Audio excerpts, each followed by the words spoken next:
everyone, welcome back to another episode of Artist Banter, a show where we delve into the interesting and unique world of professional artists. Today I'm joined by the photo team at the Long Beach Current. So hello everyone. Hi. Hello. And let's start off by quickly introducing ourselves. So what are our names and our majors? Yeah. So I guess I'm a recurring guest, but from last year. But my name is Samuel Chacko. I'm the photo editor for the Long Beach Current. I'm Devin Malast. I'm a journalism major, and I'm a photo assistant for the Long Beach Current. My name is Benson, and I'm a journalism major and photography minor, and I'm also a photo assistant for the Long Beach Current. Wonderful. It's so good to have you guys here because photojournalism is such an interesting topic and like an interesting field because I'm in a photojournalism class right now, so I get to see the background work that goes into it. So I really am excited to share that world with the audience today. So what initially got you into photography in the first place? For me, it was yearbook. So I started yearbook in middle school, and I had an amazing teacher, and that continued into high school. Again, I had a really awesome advisor, Patrick O'Donnell. We called him OD. And I was introduced to the world of sports photography, and he really let me kind of run with that. I was the EIC of our yearbook for my senior year, and so I just loved it. And that was my introduction into photojournalism. So for me, I was an art major before I was a journalism major, and I had been doing art my whole life. And photography was something I always did, but like I didn't really think of it as pursuing it.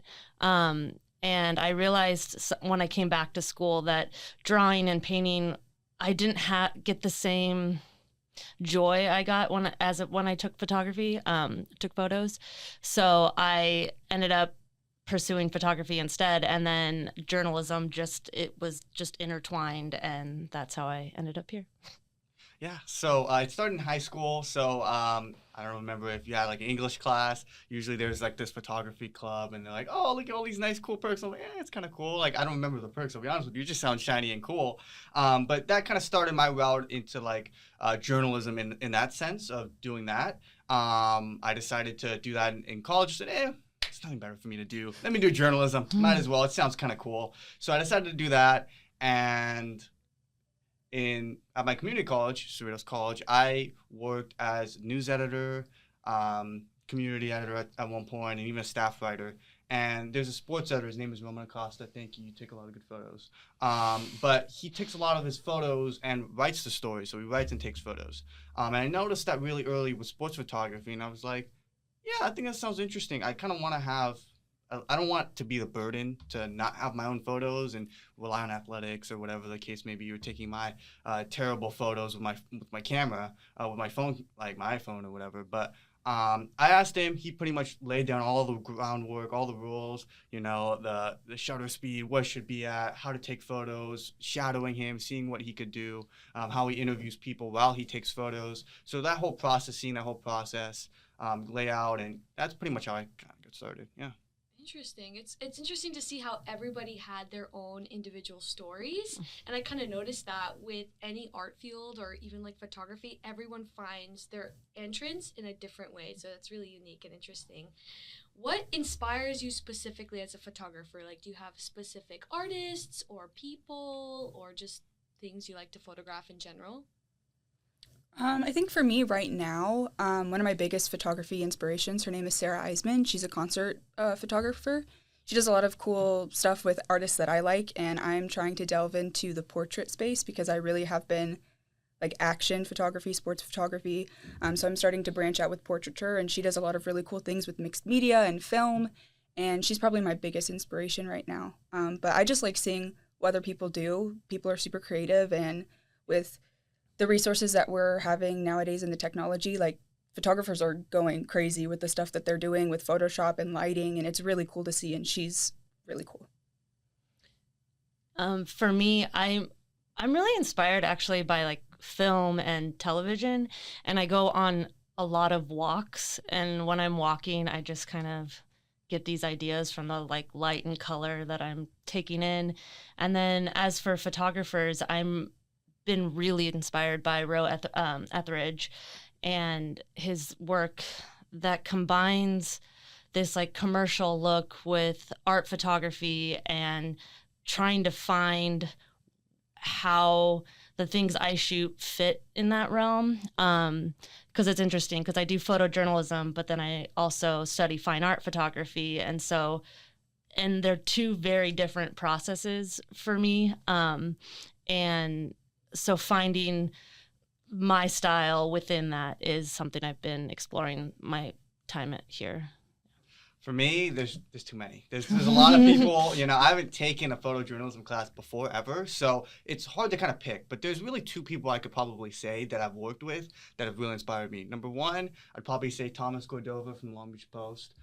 He's photo editor for Long Beach Post, visuals editor, and he's been doing it for a while and seeing, you know, not only how he makes photos interesting with, you know, he used to do sports a while ago, but doing sports, doing these groundbreakings, doing these spot news, seeing even the mundane or the very boring or the PR-ish things, making that interesting kind of intrigues me. It's like, yeah, I gotta, you know, I could take 50 quadrillion groundbreaking photos, but how can I make it look interesting every time? How can I make it look interesting when nothing interesting is really happening? So there's that. And then another person, this person might be surprised, but I'll say Justin Enriquez. He's a photo assistant here. Long Beach Current. Wish you were here, Justin.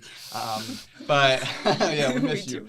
But he really inspired me too, because seeing what he did with film, seeing his process, seeing how he takes photos, seeing his ideas, especially when I showed him my Trump photos. I took photos of Trump a couple months ago, and saying, oh my gosh, that's a cool angle. That's a cool angle. And I looked at myself, I'm like, I didn't even purposely do that. That's cool. I didn't think about that, you know, thinking about those angles and what type of style I want to bring in and all the different types of photography, especially doing street photography like himself. He's done it for a while. So those are people I would probably say inspire me.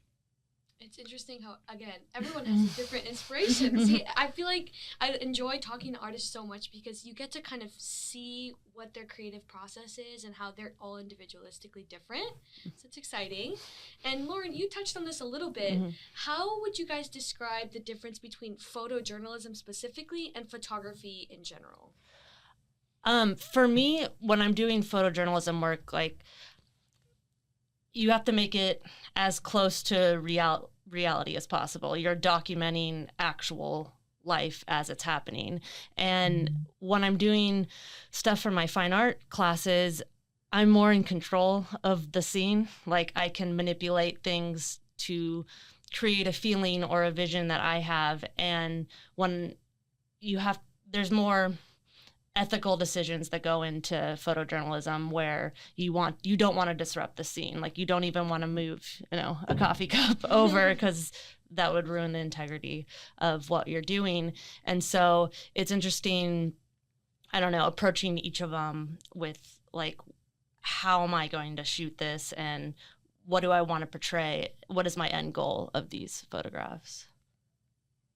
I think just kind of piggybacking off of that, with photography outside of photojournalism, you can play around with a lot of the different elements in post-production too. Mm-hmm. So you have a lot of freedom, where photojournalism, like Lauren's saying, you're photographing real life. You're sometimes at a scene where some really heavy emotions are going on and you really don't want to insert yourself and you want to be as far back and as respectful as possible. For me, I shoot sports a lot. What I get is what I get. I can just try and position myself in the best spot possible, and that's about all I can do. So photography is really fun, like Lauren saying, going on walks and just playing around and really getting your creativity flowing, whereas photojournalism, you're just trying to capture real life and be authentic as possible. I think with photography, when it comes to photojournalism and just photography as a whole, I think there's a lot of barriers to it. One is, you know, you have to spend a lot of money on your camera, the cameras that are filming here. There's that, you know, the lenses. People don't understand how important lenses are to your camera. It's more important than the camera body itself. But those type of things, you know, the trial and error, like you all said, with photojournalism, and also the deadlines. I don't know about fine art, but with photography, with photojournalism, it's crazy. A lot of stuff is like same day. Especially if you're working with athletics like Devin does, it's like minutes. Like, you have to get this in 10, 15, 20 minutes before, like, at halftime or like before timeouts and stuff. So a lot of it is, I think, similarity between both of them is that you kind of get the best of both worlds of photography, because you get to not only like test stuff out, mess things around, things like that, but it also, I think, with photojournalism and also with just photography as a whole, is you could kind of push those bounds. There's rules, there's morality and things like that. It depends on whatever newspaper or organization you work for, but you could kind of push those bounds and ask those questions about morality of, can I shoot this, can I not, in certain environments. So I guess those are kind of the similarities between the two. Very interesting. And is there like a moment in your career as a photojournalism that stands out to you as your favorite or the most memorable? I guess I could go. Yeah, honestly, like, if I had to pick one, I would probably say taking photos of Trump at his golf course. There's a lot, honestly, like Sparks or Sway Lee or things like that. But seeing like a bunch of news stations literally packed, just waiting for him, it's crazy. It's really crazy to be in that environment where there's just like 15 quadrillion TV stations right in front, and you're trying to like squeeze in and try to take photos and take your different angles. It really, getting that opportunity to do that was crazy, because I didn't think I would expect to do something like that in college. No way. Like a lot of stuff that I shoot, I'm like, there's no way if I ask myself 2 or 4 years from now, before, if I'm able to shoot this, I'd be like, yeah, no way. I don't even probably like photography 4 years ago. But doing that really gave me that experience and that confidence that I could do it on a high scale. I think for me, the moment that stands out is I went to the Grand Prix 2 years ago, and it was my first like really big event, and there was something that happened there where like you put on the media vest, and I'm just like one person in a sea of like thousands of people. And I just remember thinking, oh, I want to do this like for the rest of my life. And the confidence I get from just having the camera and like having a purpose of like documenting something was like really pushed me to a level of like, this is what I want my purpose to be. And it was just interesting, like learning how to photograph an event like that, because when you're holding a camera, a lot of people like see you and like want their picture taken, and they'll like ham it up for the camera, and you're like, how do I make this more candid, or how do I like photograph this in a way that feels like you're just a spectator here? And so I think I learned the most that weekend. Just, I mean, it like sports, like you were saying, like the turnaround's really fast, and learning all that timing, and it was just like an action-packed 3 days. I think I walked 40 miles that weekend. And it was just like a crash course in everything that built from there. I think for me, stuff that's been happening more recently has been really kind of making me feel like, okay, I can really do this. I'm interning at the athletics content team, and I've been doing some of their media days. So all of the graphic stuff that you see on like the LBSU official sports accounts, all the videos that they play before the games. I've been getting to help with the baseball ones, dirtbags, women's water polo, men's volleyball, and just seeing the amount of people, because my time here at Long Beach has definitely opened up my eyes. Like, a journalism degree doesn't necessarily mean I need to be out like on a news channel with a microphone. Like, there are so many niche little things that you can do, and especially with photojournalism. So seeing the person doing the lights, and the person do the smoke machine, and the person who's in charge of the backdrops, like all this stuff, it's like, okay, like I may have to work my way up, and I might not get where I want to be right away, but it's possible, and there's a ladder that I can climb. Absolutely. I love hearing about each of those moments. They seem very special. So thank you for sharing those with me. We touched on this a little bit again. It's like there are difficulties within photojournalism, such as deadlines or finding the correct angles. What would you say for you is the most difficult part about pursuing photojournalism itself? I think there's a lot. Like I mentioned before, there's a lot. There's like deadlines, there's learning about it, learning about the camera. There's so many buttons I remember like years ago, I looked at these and I'm like, what do these buttons do? I don't know what these buttons do. And like figuring all of that out, like doing a crash course on it, watching YouTube videos, watching people, it's a lot. I think one thing that a lot of photographers kind of deal with is that comparing each other. It's a huge problem, because when you look at, other people, whether you work with them or you don't, you're like, dang, I wish I did this event, or dang, I wish I shot it like that, or dang, they got a lot more engagement than I did, or dang, why am I not getting the stuff that they're getting? And I think as photographers, you always deal with that. And I think that's the hardest part, because especially with social media, Instagram, X, whatever the case may be, Threads, I don't know if anyone uses Threads, but any of that, you look at what people are doing, you're like, dang, why am I not getting opportunities? Why are they shooting stuff better than mine? Why do my photos look worse than theirs, or whatever the case may be? And that might motivate you, that might fuel you to do better, but it also like kind of puts you down when it's like, yeah, you should look around yourself, look at what you've done. But I think that's the hardest part, yeah. I'm going to piggyback off of that. I think that is for sure something that I've experienced too, but I think one of my biggest things has been putting aside that anxiety, putting aside my ego, putting aside my pride, and asking questions. Lots of people in the photography community are more than willing to help. So if you like, hey, what's your white balance at? Or like, what are you shooting at? Or hey, what lens is that? People that I've met have even been so kind as to be like, oh, you don't have this lens? Go here, try it, take a couple photos, see how you like it. People are willing to help. Yes, there's lots of photographers that you see and you're like, dang, I wish I could have done that, or that shot was so good, why wasn't I in that shot? Or like sometimes even in the pyramid, there'll be 4 photographers on the line and we'll all get the same shot, but just one person's turned out just a little bit good because they were an inch or 2 to the left. But asking questions, I think that's been the biggest thing.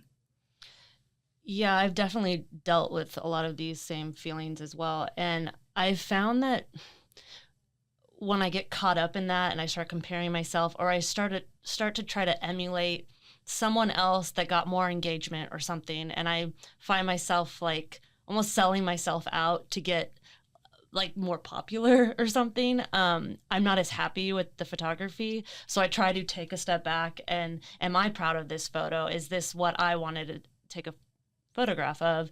And when I go more into that mode, I'm actually more successful, and at the end of the day, I'm happy with the work I did, and I feel like that adds to the authenticity of what you're shooting. So. Yeah, I was gonna also piggyback with what you said, Devin. I think I have like a huge list of like photographers that I've asked questions to. Some people have given me presets. Some people have given me advice. Some people have like written down notes. Some people like have just talked to me one-on-one and said, hey, during this whole experience, try different angles. And when it was funny because you talked about the 4 photographers shooting the same angle. Yeah. It happens all the time with sports. It happens all the time with any event. Going outside of that and seeing, okay, can I try this different angle? Can I try this? Can I try shooting it above? Can I try these different angles and trying to get something different? So all that advice, it's important to ask and help, whether you're in the art field, whether you're in photography, whatever the case may be, asking for help, because you might be surprised. Yeah, photojournalism is very competitive. There's not very many spaces, but people are always willing to help. People have been doing photography for years, for decades, and they're willing to help. You just got to be comfortable in asking. And if someone says no, so what? You should ask the next person. Absolutely. It sounds like people are always willing to give advice, which is really heartening to see, because sometimes I feel like it's scary to ask for help. And so in that same line of thinking, how would you say that faculty or like opportunities on campus have really prepared you for what you do now? I just think that faculty members are the staff and advisors at the Long Beach Current. They are on the lookout for opportunities for students, and they're always saying, hey, this is available. I get emails all the time from my internship supervisor like, hey, this is happening, or this is coming up. Would you be interested in shooting this? So I think it's really, again, like heartening. Like, people here want to help you, and they're on the lookout for things that will further you in your career. So again, asking, like a lot of times if you just go and ask an advisor, or if you're in a photojournalism class or in a photo class, you go up and you ask the professor, and a lot of times they'll be like, hey, this is happening, or this art show is happening, and just take advantage of the opportunities that they are laying out in front of you. And again, just don't be afraid to ask.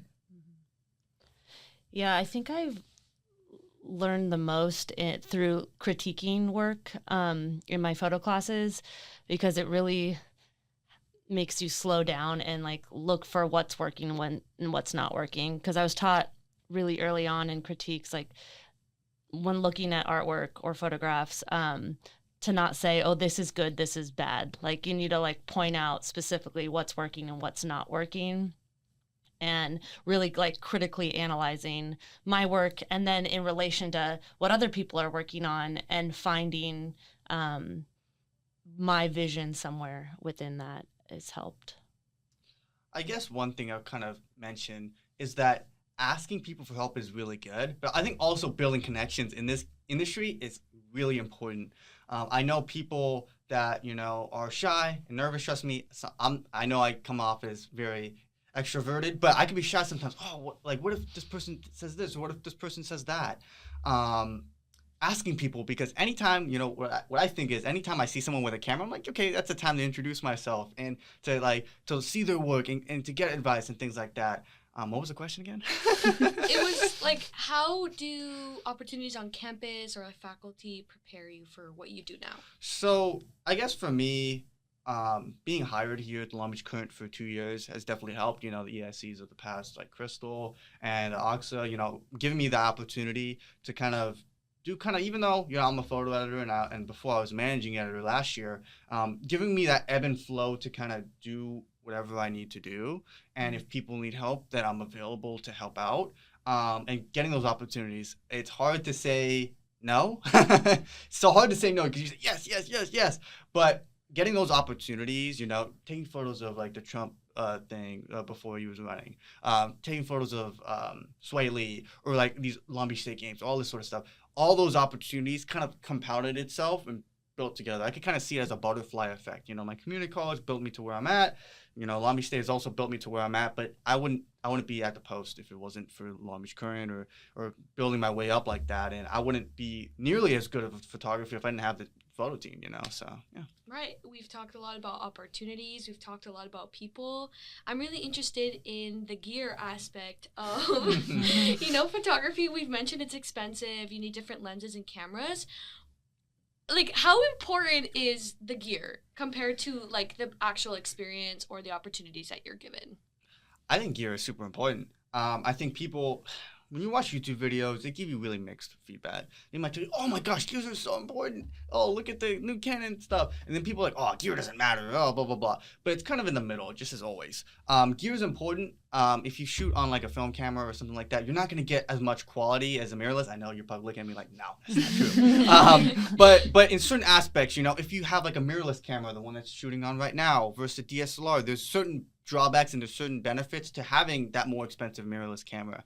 But first, if I had to, you know, give some advice to somebody who's trying to start out, one, it's expensive. It's going to be a lot of money, but it's worth it because at the end of the day, you could see the first photo that you took to the last one that you took, and you could see huge improvement. You know, writing, you have to read a bunch of words, but photos, you can just see it instantly and see, oh, wow, I improved a lot. But start off with, you know, whatever brand you go, Canon, Nikon, Sony. Justin shoots Leica. Yeah, I know. Very snobby, but that's besides the point. But like any of those brands are good. You know, any of those brands work. They're good. So like pick whatever camera lens kind of works with you and work with your budget. I know it's really easy, especially with the internet, to look at all these shiny new gears. Oh, it's like $10,000, $12,000, $4,000. But work with what you get, learn that experience, and then kind of work your way up to, you know, that high-end gear. Hopefully that answers your question. I'm going to agree and go with somewhere in the middle. I started out on a very old Canon Rebel T3, and I used that camera body for a long time shooting sports, even though it was way too slow. And I saved up money and bought lenses. I bought my 7200 and I bought my good portrait lens because I think that is the most important, right? Like starting out is your lenses. As you go, you're definitely going to want to get a better camera body. Depending on what you're shooting on. I mean, you can go for a slower camera if you're doing portraiture or still life or stuff like that, but you're going to need a faster camera if you're going to shoot sports.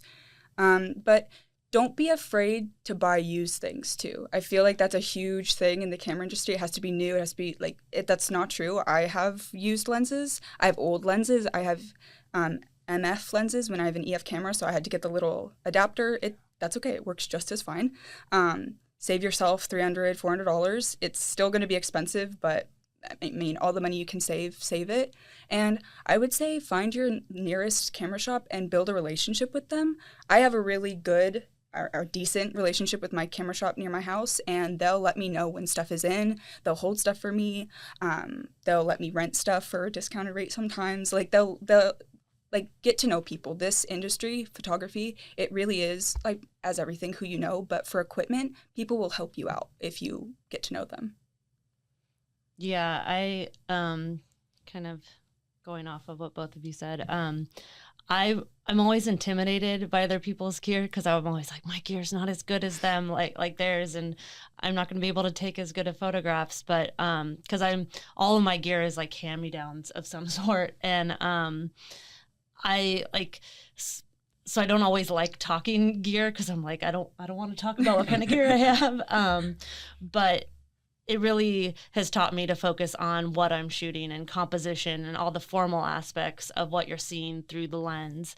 And I've learned that like that's how, if you can learn to take good photographs on lesser gear, that by the time you do get good gear, like it'll all come together. But I do agree that lenses are the most important thing. To piggyback off what both of you said, one, all my gear is used. All of it. All of it. I got it from Amazon. A lot of the gear that I get from Amazon, so I'm like, please don't be bad. Don't mess up so I don't have to refund this. But a lot of it is used, and it works. It works perfectly fine. I've shot it for years. I've used a Rebel T7, so when I started out, it was $500. It sounds like a lot of money, but in the photography industry, it's not that much. It sounds crazy, but I shot with that, and I learned, I practiced, and I moved up with gear as I learned and as I did experience and as I got bigger gigs. So that's one thing. And also, I think in the photography industry, I think there's one myth about getting the best gear, getting all this sort of stuff, and like that's completely far from the truth. Because now, if you look at like Lightroom Classic, any of those things, you could usually denoise your photos. I know some photographers are looking at me like, no, don't do that. But some of it could be good because a lot of the newer cameras pretty much just make the older cameras. It just makes it more accessible most of the time. It's like you don't really need all this, a bunch of buttons and a bunch of like, you can shoot 100 frames per second. No one's going to really use that. But you could usually get the photo to look pretty similar if you edit it, if you shoot it right, things like that. You could get it to be pretty similar. It won't be the same, but like getting that secondhand gear and getting all that sort of stuff, don't believe the hype of getting the new gear. Yeah. That's very nice to hear because it's intimidating to see how much cameras are and be like, oh my goodness, you're gonna drop a bag. Each of you have talked about connections and networking with people. What is the best way that you found to network? Oh, I can start easy. So, if you know me, if you worked at the Long Beach Grand Prix, you could see at ACP, I'll just go up to people and just say, hey, my name is Samuel, nice to meet you. What type of photography do you do? What's your major? Blah, blah, blah. I would just start off with that. I think there's really one misconception with going up to people. It's like, oh, what if they say no? It's like, okay, well, fine. I won't talk to that person. I'll move to the next person. So doing that, especially with athletics too, you could tell. So if someone has a camera, they're probably doing photography or videography. Go up to them and say, hey, my name is blah, blah, blah. Nice to meet you. Do some small talk and maybe get their social media, LinkedIn, Instagram, whatever the case may be. And also, I think the important part of connection is also building your following, because if you have people who are photographers, journalists, etc., if they're following your work, more likely than not, they're going to be paying attention a lot more than just anybody that just follows you. So that's also important with building connections and just going up to people. It's scary, as photography people, you want to be away, you want to be hidden, when you think of photography, you're like that camo person who's taking photos, but you want to go up to people and just introduce yourself. Don't be afraid to do that. I'm definitely not as extroverted as Chacko. I have a hard time going up to people.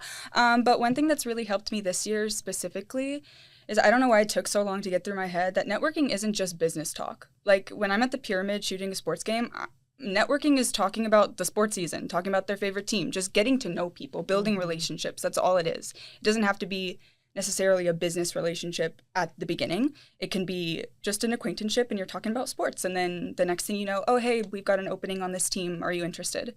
So I think just like going up to people as much as possible and just striking up conversations, I guess. For me, the biggest thing is just asking questions and then from there starting a conversation. And then just like Chacko said, Instagram. Get people's Instagrams, repost other photographers' works. They'll repost yours in return. It's a really nice little thing and it'll help engagement a lot.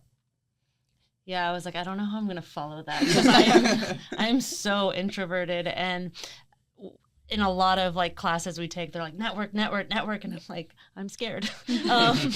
But definitely being a journalism major has pushed me out of that comfort zone of having to interview people. And then I get so in my head about talking to other people.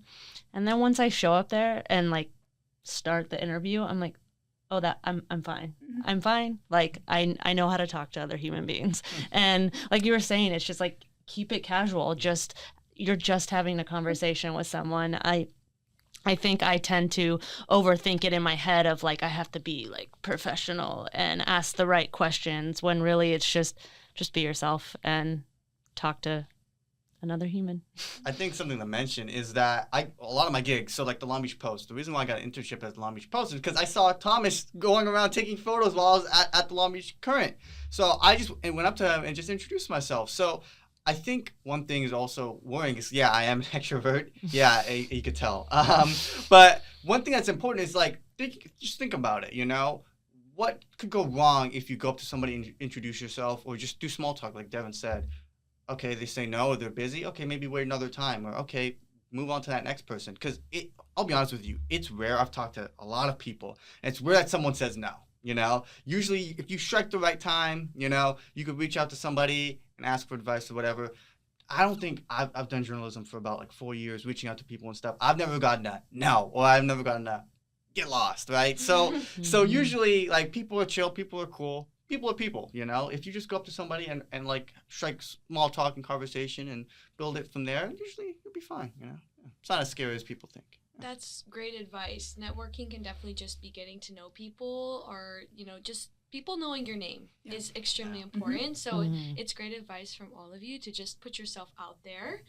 As we near the end of the interview, do you guys have any shout outs or projects that you are looking forward to? I'm very excited. I got to do my first like non-sports thing for Dig Mag. I shot at Farm Lot 59, so I'm excited for you guys to see those photos when they come out.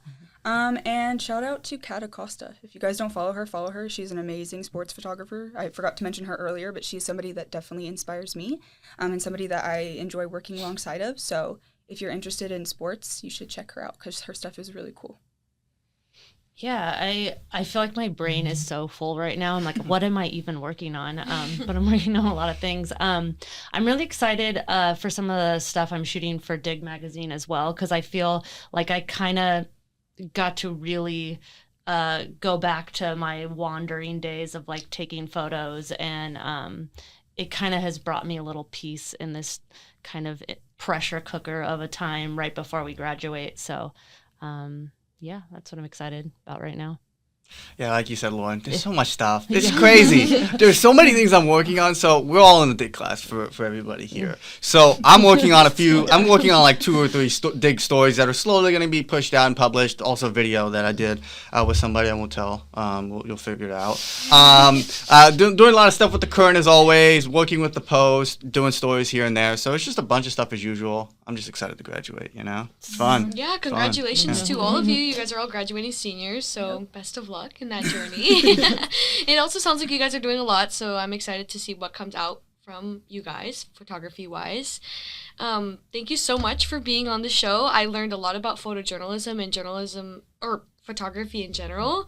So again, thank you guys for being here, and thank you to the listeners for being on this week's episode of Artist Banter. Join us in a couple weeks for the next one. Thank you so much. Bye. I don't know how to do the mouth too hard, but I guess that's close enough.